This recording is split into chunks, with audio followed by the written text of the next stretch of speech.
Can a 5,000-year-old corpse ever reveal its killer? Roughly 5,000 years ago, deep in the icy, unforgiving peaks of the Alps, a solitary man met his untimely end in a way that would puzzle humanity for millennia. At the time, the world, primitive and untamed, might have dismissed it as just another casualty of nature's harsh whims. Perhaps a tragic accident amid blizzards and treacherous terrain. But fast forward 5,000 years into the future, and the shocking truth that emerged from scientific scrutiny has shaken historians, archaeologists, and forensic experts alike, turning what seemed like a simple frozen relic into a gripping tale of ancient violence and mystery. Picture this. He was an ordinary man by prehistoric standards, someone who had just enjoyed a satisfying meal, perhaps his last hearty one, mere half an hour before death struck. He appeared completely carefree, wandering through the high-altitude landscapes, oblivious to the dangers lurking nearby. Little did he know that a shadowy figure was stalking him, hidden in the rugged alpine shadows. Then, in a split second of deadly precision, an arrow whistled through the air, embedding itself deep into his back and severing a vital artery, ending his life in a pool of his own blood amid the eternal snow.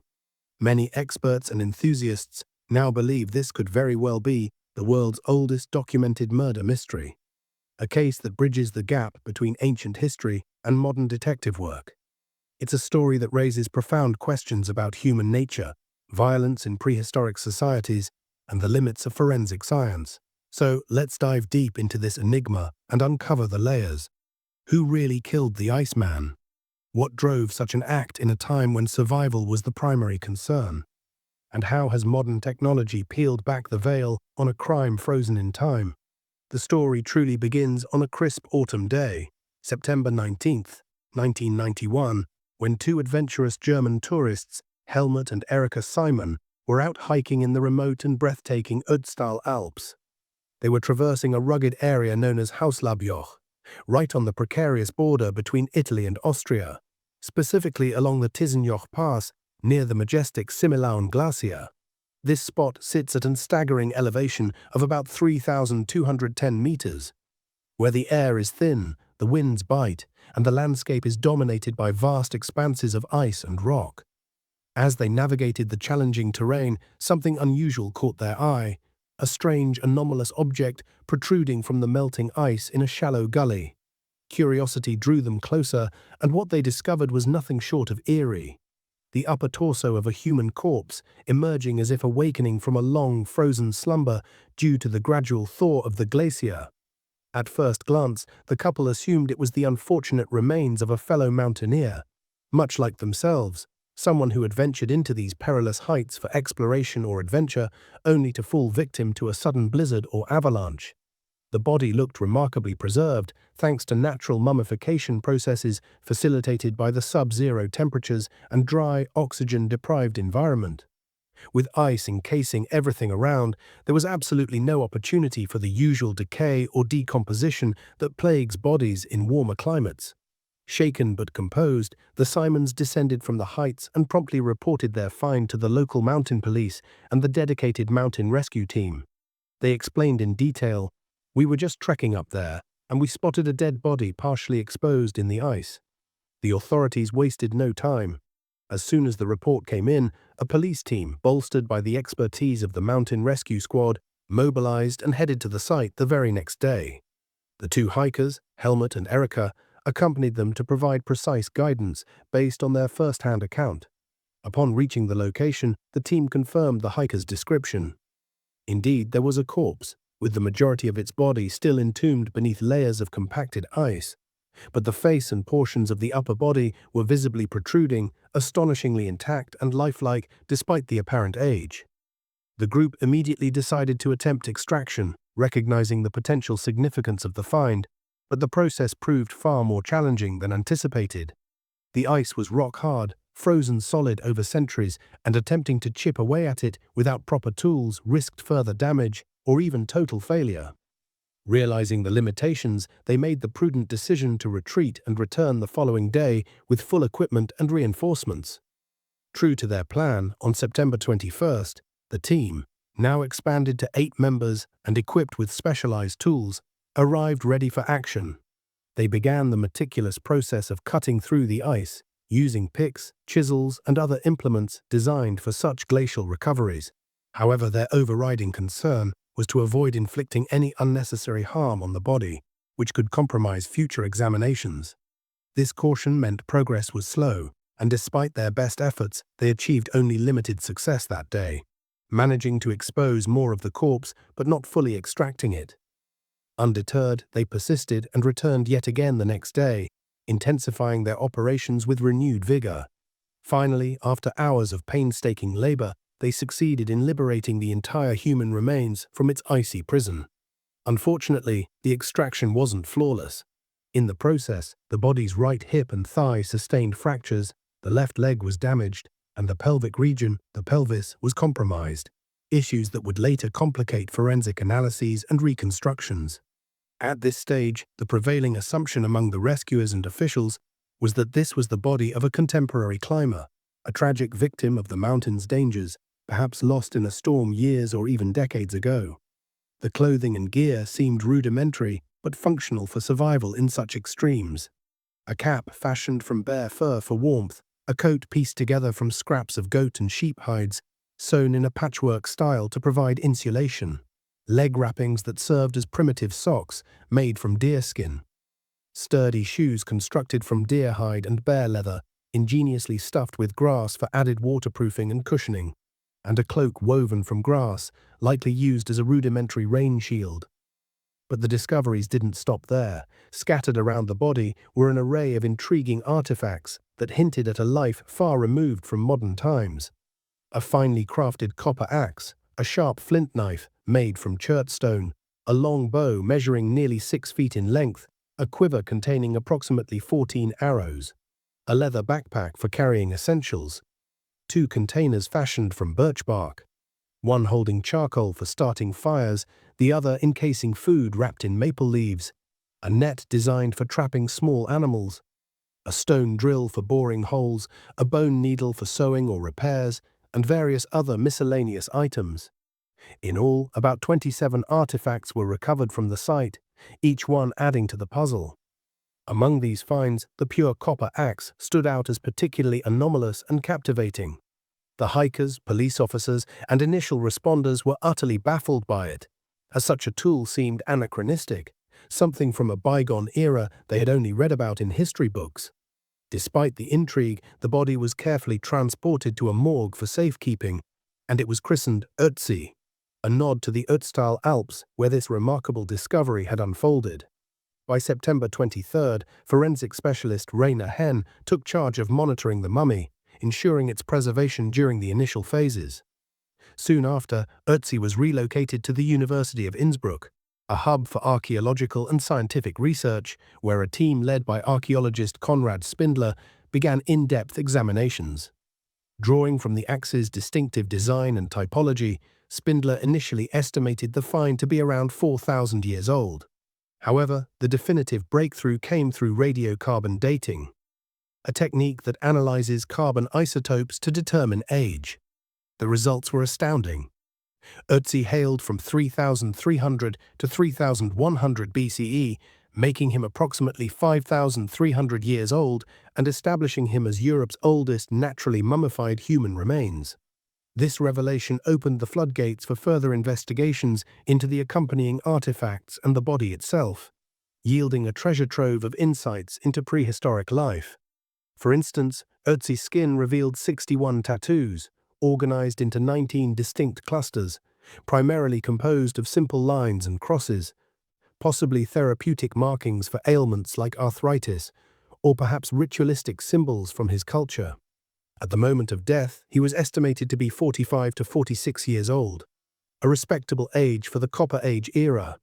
He stood about 160 centimeters tall, around 5 feet 3 inches, weighed roughly 50 kilograms, sported brown eyes, and had dark hair, painting a picture of a hardy middle-aged man adapted to a nomadic, survivalist existence.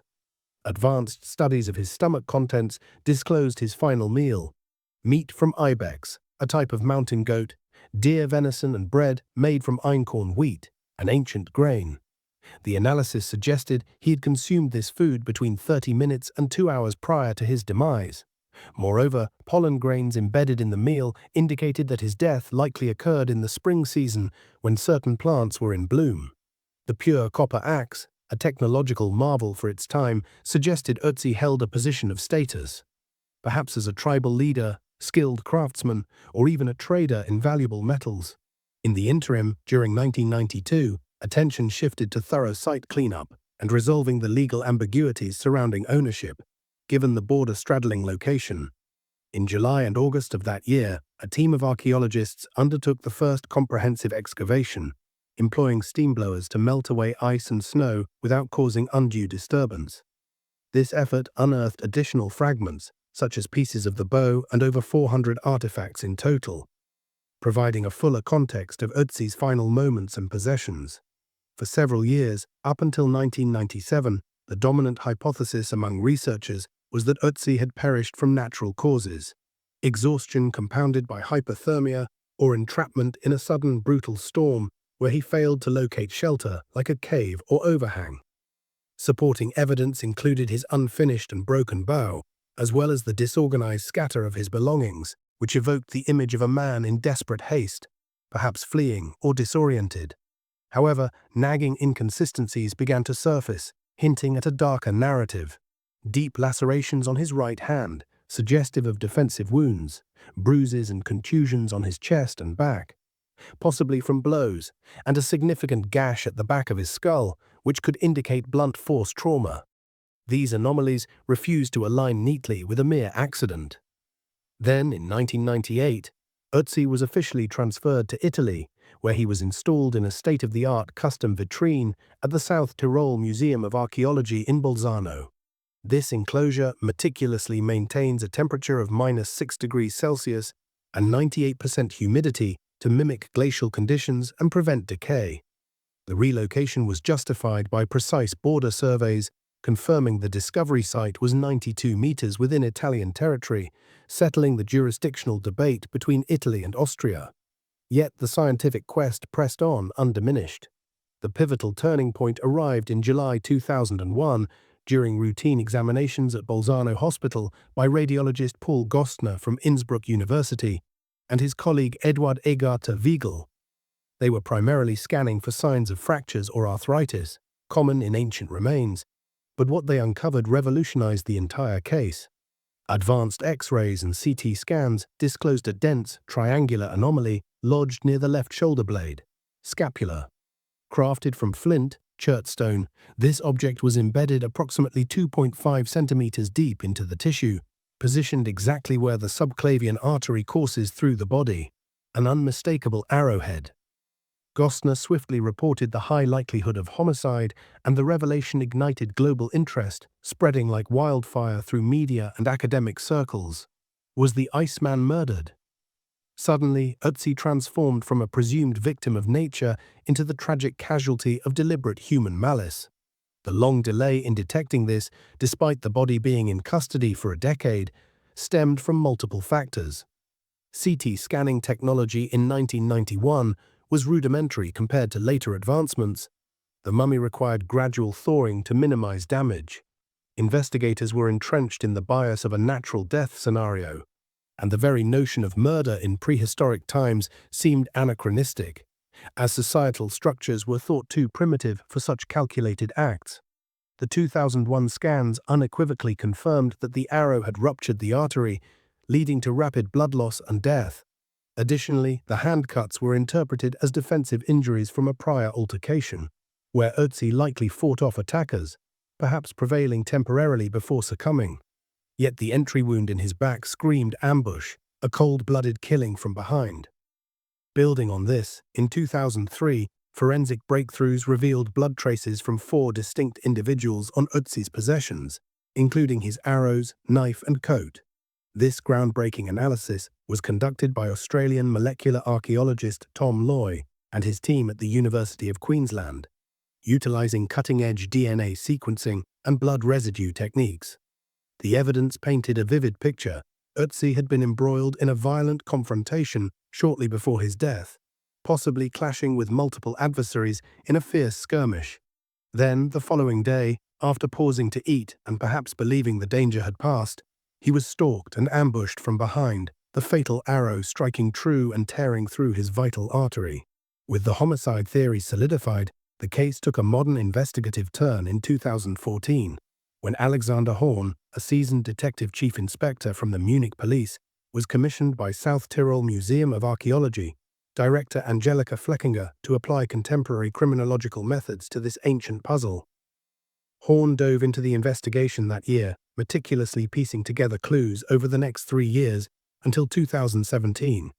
He leveraged the existing blood evidence, reconstructing a plausible sequence of events.